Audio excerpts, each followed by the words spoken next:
वैसे तो इस दुनिया में इंसानी दिमाग से ज़्यादा कुछ खतरनाक होता नहीं है, और यही वो दिमाग होता है जो न जाने कितने ऐसे तरीके ईजाद करता है।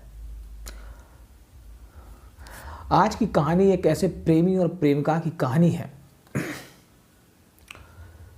जिस वक्त, जिस दौर में दुनिया कोरोना से परेशान थी, जहाँ एक महामारी फैली हुई थी, उथल पुथल मची हुई थी, हर कोई परेशान था, हर कोई मर रहा था, दुखी था, उसी वक्त, उसी दौर में कोई ऐसा भी था जो एक कत्ल की साजिश रच रहा था। वैसे तो इंसानी दिमाग से खतरनाक कोई दिमाग होता नहीं है, और यही वो दिमाग है जो कभी भी, कैसे भी और किसी भी दौर में, किसी भी वक्त में कत्ल करने के, क्राइम करने के, अपराध करने के अजीब व गरीब जो तरीके होते हैं उनको ईजाद करता है, और अपनी सोच से एक बेशकीमती फॉर्मूला उसे लगता है कि उसने बना दिया है। लेकिन वही होता है आखिरकार के कानून के हाथ बहुत लंबे होते हैं, और कातिल कितना भी शातिर हो, एक न एक दिन पकड़ा जरूर जाता है। एक शख्स अपनी प्रेमिका के साथ मिलकर एक ऐसी साजिश रचता है। पहले वो हॉस्पिटल जाता है, कोविड टेस्ट कराता है, उसके बाद में रिपोर्ट लेता है, फिर रात को कत्ल करता है, हॉस्पिटल जाता है कत्ल करने के बाद, और ख़ुद को अस्पताल में एडमिट करा देता है। तो क्या थी ये पूरी कहानी, आइए मैं आपको सुनाता हूँ। और ये कहानी और इसका मकसद जानकर आपको भी बड़ी हैरत होगी। नमस्कार, आदाब, सलाम, सत श्री अकाल, बहुत बहुत स्वागत है आपका मेरे इस यूट्यूब चैनल पे जिसका नाम है जुर्म तक। मेरा नाम है अंशु खान। अपने इस चैनल पर सुनाता हूँ मैं आपको क्राइम से जुड़ी, अपराध से जुड़ी, सत्य घटनाओं पर आधारित कहानियाँ। एक ऐसी कहानी आपके सामने मैं लेकर आया हूँ जिसे सुनने के बाद में कहीं ना कहीं आपको हैरत भी होगी और आश्चर्य भी होगा। ये कहानी है छत्तीसगढ़ की, मध्य प्रदेश के पास में बसा हुआ एक छत्तीसगढ़। छत्तीसगढ़ में एक जगह है दुर्ग। दुर्ग में एक जगह पड़ती है भिलाई चरोदा। ये 25 जनवरी 2022 की घटना है, कहानी है। पुलिस के पास एक कॉल आता है और बताया जाता है कि एक शख्स है सुनील शर्मा नाम का, जिसकी उम्र 35 साल है। उसकी लाश उसके घर में ही पड़ी हुई है और वो अपने बीवी बच्चों के साथ रहता है। इसके बाद पुलिस पूरे मामले की जांच पड़ताल करती है। पुलिस वहां पहुंचती है। फिर जो कहानी निकल के सामने आती है वो कुछ इस प्रकार है। जब पुलिस वहां पहुंचती है और वो देखती है तो उसके बीवी बच्चे जो थे वो एक कमरे में बंद थे। कमरे की कुंडी बाहर से लगी हुई थी, दरवाज़ा खुल नहीं रहा था। वो काफ़ी देर तक दरवाजे को खटखटाती है, लेकिन ना उसका पति सुनता है और ना ही कोई और सुनता है, ना आस पड़ोस के लोग सुनते हैं। फिर वो थोड़ा सा अपने दिमाग का इस्तेमाल करती है, अपने किसी पड़ोस में रहने वाले किसी रिश्तेदार को कॉल करती है और उन्हें बताती है कि ऐसे ऐसे दरवाज़ा बंद है और ये दरवाज़ा खुल नहीं रहा है, आप आओ ज़रा दरवाज़ा खोल दो। वो कहते हैं ठीक है, हम आते हैं, ऐसी क्या परेशानी है, देखते हैं। पड़ोसी रिश्तेदार जो होता है वो उसके दरवाजे तक जाता है, घर तक जाता है, और घर का जैसे ही मेन डोर खोलता है वो हक्का बक्का रह जाता है। उसकी सांस फूलने लगती है, वो चीखने लगता है। उसकी आंखों के सामने जो मंजर था वो बहुत ही भयानक था। वो देखता है कि उस घर का जो मालिक है, जो उस घर में रहता है, सुनील शर्मा नाम का व्यक्ति, उसकी लाश घर में पड़ी हुई है। चारों तरफ खून बिखरा पड़ा है, खून खच्चर हो रखा है। वो चीखता है, चिल्लाता है, आसपास के और लोगों को बुलाता है। सब लोग आ जाते हैं। फिर पुलिस को खबर की जाती है। फिर पुलिस घर पहुंचती है। अब पुलिस ये देखती है, सारी बातें सुनती है कि दरवाज़ा अंदर से बंद था, कुंडी लगी हुई थी, ये लोग बाहर नहीं निकल पा रहे थे, तो ये कौन कर सकता है। अब पुलिस अपनी जांच पड़ताल शुरू कर देती है। आसपास के सीसीटीवी फुटेज भी खंगाले जाते हैं, लेकिन उन सीसीटीवी फुटेज से कुछ ऐसा खास मिल नहीं पा रहा था पुलिस को, जिससे पुलिस को कोई एक दिशा मिल सके कातिल को पकड़ने के लिए। पर पुलिस जो है अपनी तफ्तीश, अपनी कार्रवाई को जारी रखती है, आगे कार्रवाई चलती रहती है। अब पुलिस के सामने जो एक नया किरदार निकल के सामने आता है, उस किरदार का नाम होता है धीरज। अब जब पुलिस उसके बारे में जानती है तो पुलिस को यह पता चलता है कि सुनील की जो वाइफ है, जो पत्नी है रानी, उसके साथ इस धीरज नाम के शख्स का उठना बैठना है। तब पुलिस को यह बात कहीं ना कहीं थोड़ी सी खटकने लगती है। पुलिस अपना दिमाग चलाती है। फिर पुलिस धीरज और रानी के रिश्ते को खंगालना शुरू करती है और खंगालते खंगालते वो एक मुकाम तक पहुंचती है। खुफिया तौर से जानकारी करी जा रही होती है, चीज़ें निकाली जा रही होती हैं कि इनके बीच में ऐसा क्या रिश्ता है। और अभी किसी को ये इस छानबीन की, इस खोजबीन की कोई खबर नहीं है। जैसे तैसे पुलिस अपनी पूरी जानकारी करती है खुफिया तौर पर। फिर पुलिस के सामने एक चीज़ निकल कर आती है कि रानी और धीरज के बीच में एक नाजायज़ रिश्ता है। पहले ये दोस्त थे, फिर उसके बाद में इनके बीच में प्यार होता है। दोनों एक दूसरे से प्यार करते हैं। और वहीं जो सुनील है, उसके साथ में रानी जो उसकी बीवी है, वो विश्वासघात कर रही है और उसे धोखा दे रही थी। अब जब पुलिस के सामने इन दोनों के नाजायज रिश्ते की जानकारी आती है तो यहां से पुलिस का दिमाग ठनकने लगता है। अब पुलिस को लगता है कि मामला ये कुछ ना कुछ गड़बड़ तो है, इसमें कहीं ना कहीं कुछ तो छुपा हुआ है। अब पुलिस अपने तरीके से पूरी जानकारी कर रही है और पूरा शक जो है धीरज के ऊपर जाता है। अब धीरज के बारे में पता किया जाता है, धीरज का पता तो चल जाता है उनको। फिर पुलिस धीरज के घर पहुंचती है। लेकिन जब पुलिस धीरज के घर पहुंचती है तो मामला पुलिस को उल्टा नज़र आता है। उनको लगता है कि जहाँ से शुरू हुए थे फिर से वहीं से शुरुआत करनी पड़ेगी, क्योंकि जो धीरज होता है वो 2 दिन से एडमिट है, उसको कोविड हो रखा है, वो कोरोना से पीड़ित है। अब पुलिस सोचती है कि अब क्या किया जाए, लेकिन इधर धीरज से बात करना भी बहुत ज़रूरी है। पुलिस इंतज़ार करती है, धीरज की जांचें होती हैं, रिपोर्ट्स आते हैं और एक बार रिपोर्ट आती है जिसमें पता चलता है कि धीरज जो है निगेटिव है, उसकी रिपोर्ट जो है वो निगेटिव है। तब पुलिस जो है धीरज को हॉस्पिटल से निकलने के बाद में उठा लेती है और बड़ी सख्ती से उससे पूछताछ करती है। काफ़ी देर तक नानुकुर करने के बाद में आखिरकार धीरज टूट जाता है। और धीरज जब टूटता है तो वो अपने पूरे जुर्म की दास्तान अपनी जुबानी पुलिस को सुनाता है। तो पुलिस के सामने जो कहानी निकल कर आई थी वो कुछ इस प्रकार है। धीरज जो था वो सच में कोरोना से पीड़ित था। जब उसकी कोरोना की रिपोर्ट आई थी उसके बाद में पुलिस को ये लगा था कि कहीं ऐसा तो नहीं है कि ये धीरज के ऊपर हमें शक है और धीरज जो है कि ये झूठे कोरोना की रिपोर्ट बनाकर या झूठे सिम्टम्स दिखाकर कहीं ना कहीं पुलिस को गुमराह करने की कोशिश कर रहा है। क्योंकि कोविड के टाइम पर कहीं ना कहीं लोगों ने कुछ ना कुछ तो ऐसा किया होता है कि कभी किसी ने किसी चीज़ के लिए झूठी रिपोर्ट बना दी, कभी किसी के लिए, तो पुलिस को ये चीज़ें खटकने लगती है। लेकिन जब धीरज को उठाया जाता है और उससे सख्ती से पूछताछ की जाती है तो पुलिस के सामने ये चीज़ आती है कि धीरज जो था वो सच में कोविड पीड़ित था और वो पॉजिटिव था। और धीरज का जो प्यार है वो रानी से था, ये भी सच है। रानी से भी वो प्यार कर रहा था।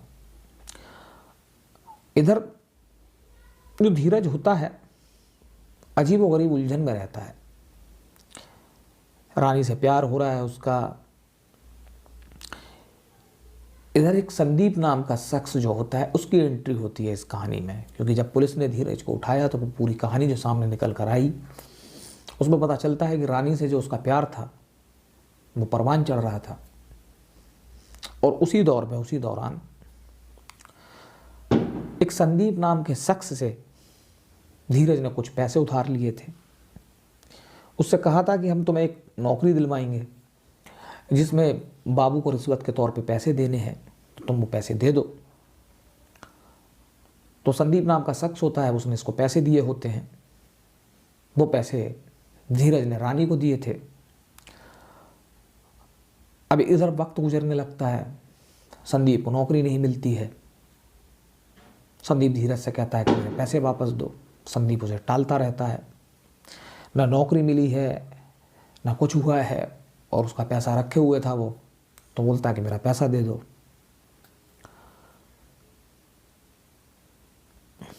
तो धीरज ये कहता है कि हम तुम्हें पैसा दे देंगे, हमें थोड़ा टाइम दो। संदीप उसकी बात को फिर भी नहीं मानता है।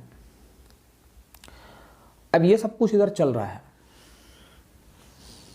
अब इधर धीरज और रानी एक अजीब सी उलझन में उलझे हुए हैं।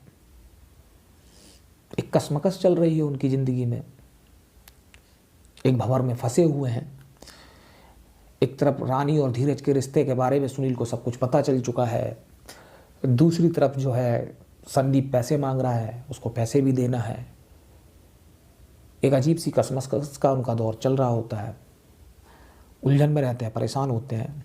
इसी दौरान संदीप जो है वो धीरज को धमकी देता है कि हमारे पैसे वापस दे दो, नहीं तो हम तुम्हारी पुलिस में धमकी दे देंगे, वो पुलिस में हम कंप्लेंट कर देंगे कि तुमने हमसे पैसे लिए थे और उसके बाद हमारे पैसे लौटा नहीं रहे हो, और उसके बाद जो भी है कि तुमने बाबू के नाम से, रिश्वत के नाम से पैसे लिए थे, हम तुम्हारी कंप्लेंट कर देंगे, पर तुम्हारे साथ ये सही नहीं होगा। अब रानी और धीरज ये सोचते हैं कि मामला बढ़ता ही जा रहा है, क्या किया जाए। इसी दरमियान एक बार धीरज जो है वो रानी को सामने करता है संदीप के। तो रानी कहती है कि ठीक है कि हम तुम्हें पैसे दे देंगे, हमें थोड़ा वक्त दो। तो वो बोलता है कि, तो रानी बोलती है कि ठीक है हम तुम्हें टाइम से पैसे दे देंगे। संदीप बोलता है कि हमें एक टाइम बताओ, वक्त बताओ। तो धीरज और रानी जो थे वो संदीप से कहते हैं कि हम तुम्हें 25 जनवरी 2022 को पैसे दे देंगे। अब ये इनकी बात तय हो गई कि 25 जनवरी को पैसे दिए जाएंगे।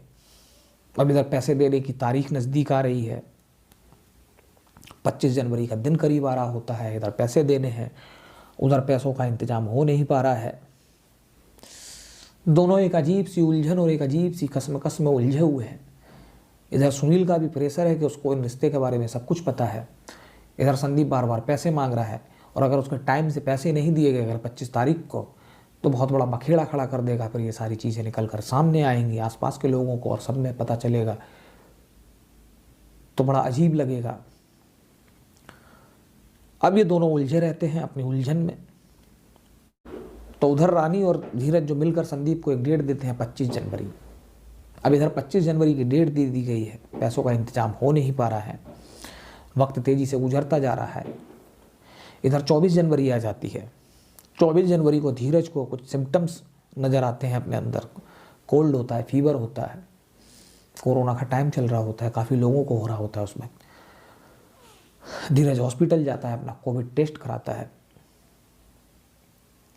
उसको पता चलता है कि उसकी जो कोरोना की जो रिपोर्ट है वो पॉजिटिव है, और वो पॉजिटिव निकला है। 24 की रात और 25 की सुबह उसकी रिपोर्ट आ जाती है, जिसमें उसको पता चल जाता है कि उसे कोरोना हो रखा है, यानी कोविड पॉजिटिव है वो। अब इस 24-25 की बात है, रिपोर्ट आती है, धीरज को पता चलता है। उधर 25 जनवरी की डेट दी हुई होती है, इधर पैसे का इंतजाम हो नहीं पाया है। धीरज रानी के पास जाता है, रानी को बताता है कि पैसों का इंतजाम हो नहीं पाया, पैसे हैं नहीं मेरे पास में, अब क्या किया जाए, अब हम लोग क्या करेंगे। वैसे तो कत्ल के, हत्या के एक न जाने कितने ऐसे मकसद और मोटिव होते हैं जिनको लोग अंजाम देते हैं, लेकिन यहाँ इस कहानी में जो एक मोटिव है, जो मकसद है, वो बड़ा ही अजीब गरीब है। जिसे जानकर बड़ा आश्चर्य होता है कि कैसी कैसी सोच के लोग और कैसे कैसे क्राइम को अंजाम देते हैं, और कैसे कैसे इन चीज़ों को अपने दिमाग की उपज से बाहर निकालते हैं। ये जो मोटिव है बड़ा अजीब है। रानी और संदीप ने मिलकर प्लान बनाया कि एक तरफ तो सुनील जो है उसको इस रिश्ते की भनक लग चुकी है, वो भी प्रेशर देता है। दूसरी तरफ संदीप जो है वो पैसा मांग रहा है, उसका पैसा टाइम से देना है, अगर पैसा टाइम से नहीं दिया तो बवाल होगा। क्यों ना एक तीर से दो शिकार करे जाए। तो रानी जो सुनील की पत्नी होती है वो अपने प्रेमी धीरज से कहती है, यहाँ पत्नी है एक, जिसके बच्चे भी हैं, जिसके साथ वो जिंदगी जी रही है, वही अपने पति को मारने की साजिश करती है। न जाने ऐसी कितनी कहानी किस्से हैं जहाँ कभी ना कभी किसी न किसी वजह, किसी न किसी रीजन से न जाने कितने पति अपनी पत्नियों को मारते हैं, पत्नी अपने पति को मारती है, ये सब चलता रहता है। लेकिन इस कहानी में जो एक मकसद है, एक जो मोटिव है, उसे जानकर बड़ा आश्चर्य होता है। अभी आपस में दोनों प्लान बनाते हैं कि एक तीर से दो शिकार किए जाए, तो वो किस तरह से शिकार होगा और कैसे होगा। रानी कहती है कि हम सुनील को मार देते हैं। जब हम सुनील को मारेंगे, वो हमारे घर में कत्ल हो चुका है, इस घर में एक लाश होगी, मेरा पति मर चुका होगा, तो कहीं ना कहीं इंसानियत के नाते, मोटिव देखिए आप, इस कत्ल का मोटिव देखिए, इस पे गौर कीजिए कि वो कहती है कि सुनील को मार दिया जाए। फिर जब सुनील का कत्ल हो जाएगा तो इंसानियत के नाते जो संदीप है, जो इनसे पैसे मांग रहा है, जो कर्जदार है, जो इनसे इनको दिया हुआ कर्जा जो वापस मांग रहा है, वो इंसानियत के नाते कुछ दिन तक वो पैसे नहीं मांगेगा, और उसके बाद में जब सुनील मर जाएगा तो उसकी जो दौलत और जायदाद है, उसके जो पैसे हैं, उस पैसे में से उस कर्जदार को पैसे दे दिए जाएंगे और फिर एक चैन और सुकून की ज़िंदगी जिएंगे प्रेमी और प्रेमिका मिलकर। तो एक तीर से इनके दो को शिकार करने की ये जो कोशिश थी, यह इनकी जो साजिश, जो प्लानिंग इन्होंने की थी, इन्होंने ठीक उसी तरह अपने उस प्लान को अंजाम दिया। प्लान के मुताबिक धीरज जो है, जिसके पास में एक कोविड की रिपोर्ट है जिसमें वो पॉजिटिव है, टेस्ट करवा रखा है, सब कुछ उसके पास है, रात को घर पहुंचता है, बच्चे दूसरे कमरे में सो रहे होते हैं। रानी और धीरज दोनों मिलकर लोहे की एक रॉड से सुनील पर हमला करते हैं, उसे मार देते हैं, उसको ख़त्म कर देते हैं। उसके बाद धीरज रानी को उस कमरे में बंद करता है, बाहर से कुंडी लगाता है और चला जाता है और हॉस्पिटल में एडमिट हो जाता है। यानी कि कत्ल से बचने के लिए वो खुद को कोरोना पॉजिटिव की रिपोर्ट के इस्तेमाल करते हुए अपने आप को हॉस्पिटल में भर्ती कर लेता है और इस कत्ल को अंजाम देता है। तो ये थी एक कहानी,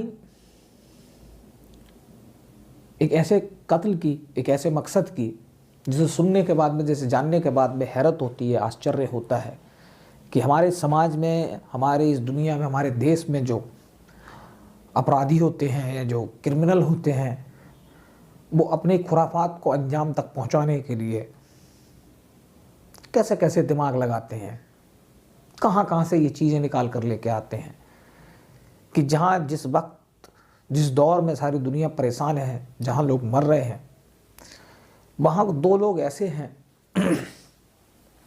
जो कर्जे में ली हुई रकम को वापस ना करना पड़े, उस रकम को बचाने के लिए या थोड़ा सा टाइम चाहने के लिए एक इंसान की जान को लेने की एक साजिश रचते हैं और उसको मारने के लिए एक ऐसी तरकीब ईजाद करते हैं, एक ऐसा फॉर्मूला बेशकीमती बनाते हैं जो उन्हें लगता है कि ये उनके लिए एक नायाब फार्मूला है। लेकिन होता वही है कि कातिल कितना भी सातिर हो, एक ना एक दिन पकड़ा जाता है, क्योंकि कानून के हाथ जो हैं बहुत लंबे होते हैं। अजीब लगता है मुझे तो ये कहानी सुनने के बाद में और पढ़ने के बाद में कि किस किस तरह के लोग हैं इस देश में, इस दुनिया में, हमारे समाज में। इंसानी दिमाग से ज़्यादा खतरनाक कुछ है नहीं है, लेकिन इंसान का दिमाग ऐसी ऐसी चीज़ें भी सोच लेता है कि, और महामारी और कोई बीमारी और कोई जो दौर चल रहा होता है, बीमारी, परेशानी, इन सारी चीज़ों को अपनी ढाल बनाता है। यानी कि आप दिमाग का उसका पावर देखिए कि वो एक दौर जो गुजर रहा है उस दौर को अपने लिए एक ढाल बनाने के लिए किस तरह से इस्तेमाल करता है, मुझे तो ये सोच के हैरत होती है, ताज्जुब होता है कि ऐसे ऐसे आइडिया लोगों के दिमाग में कैसे आ जाते हैं कि सारी दुनिया परेशान है और उसी टाइम पर कुछ लोग एक कत्ल करने की प्लानिंग कर रहे हैं और उस कत्ल को, अपनी कोरोना उस बीमारी को, उस दौर को, उस महामारी को अपनी ढाल बना रहे हैं। और उन्हें ये लगता है कि इन्होंने ये जो फॉर्मूला बनाया है या इस तरकीब को, इस तरीके को जो ईजाद किया है, ये बहुत नायाब है और कानून के हाथ इन तक नहीं पहुंचेंगे। तो न जाने कितनी ऐसी किस्से कहानियां हैं, ऐसे न जाने कितने अपराध हैं, न जाने कितने ऐसे ईजाद किए हुए तरीके और फार्मूले हैं जो इंसान पैदा करते हैं इन चीज़ों को, लेकिन कहीं ना कहीं किसी ना किसी कहानी और किस्से के रूप में हम लोग के सामने ज़रूर आते हैं। तो अपने इस चैनल पे मैं सुनाता हूँ आपको क्राइम से जुड़ी सत्य घटनाओं पर आधारित कहानियाँ। एक ऐसी कहानी मैंने आपको सुनाई है। अपने इस चैनल पर जो कहानियाँ मैं सुनाता हूँ, इन कहानियों का सूत्रधार सोशल मीडिया, बाकी मीडिया है, इंटरनेट है, यूट्यूब है, ये सारी चीज़ें हैं। इन कहानियों को सुनाकर, इन घटनाओं को सुनाकर किसी की भावनाओं को ठेस पहुंचाना मेरा मकसद नहीं है। बस समाज को ऐसे बेशकीमती और अजीब व गरीब जो ईजाद किए हुए फार्मूले होते हैं उनके प्रति जागरूक कराना है। तो ये थी कहानी, और कहानी के अंत में जो प्रेमी और प्रेमिका होते हैं ये वहीं जाते हैं जहां इनको जाना चाहिए, काल कोठरी, सलाखों के पीछे, वही इनकी एक सही जगह है। अब वहां पर जाकर अपने प्यार की पींगें भरिए और अपने प्यार को परवान चढ़ाइए। यही कहना चाहूंगा मैं ऐसे खुराफाती और कातिलों से। बाकी आपको मेरे द्वारा ये कहानी सुनाई गई अच्छी लगी हो तो वीडियो को लाइक करें, चैनल को सब्सक्राइब करें। अगर कहानी सुनाते वक्त मुझसे कोई गलती होती है तो मेरी उन गलतियों को माफ़ करें और मेरी गलती के बारे में मुझे ज़रूर बताएं ताकि मैं अपनी उन गलतियों को सुधारूं। अगर आपके मन में कोई ऐसी कहानी है जो आप सुनना चाहते हैं तो उसके लिए फरमाइश करें, मैं पूरी कोशिश करूंगा आपको सुनाने के लिए। फिलहाल मेरे चैनल की शुरुआत है, इस चैनल पर कुछ ऐसे सब्सक्राइबर अभी है नहीं है, बस यही उम्मीद करता हूँ कि कुछ व्यूवर्स मिल जाएं तो ये जो कहानी और किस्से सुनाने का जो मेरा शौक़ है वो मैं पूरा कर सकता हूँ। क्योंकि जितने ज़्यादा व्यूवर होंगे तो मुझे भी बड़ा अच्छा लगेगा कि मैं कुछ कहानी सुना रहा हूँ, कोई किस्सा सुना रहा हूँ, अच्छा लगता है। एक अंदर से एक फील आता है कि हाँ कुछ लोग हैं जिनके लिए मैं और अच्छे से तैयारी करूँ और अच्छे से सब कुछ करूँ और सुनाऊँ। तो तब तक के लिए बने रहिए, चैनल को सब्सक्राइब कीजिए, लाइक कीजिए वीडियो को, मेरे चैनल के साथ बने रहिए। मिलता हूँ आपसे फिर किसी नई जुर्म की दास्तान के साथ। तब तक के लिए धन्यवाद।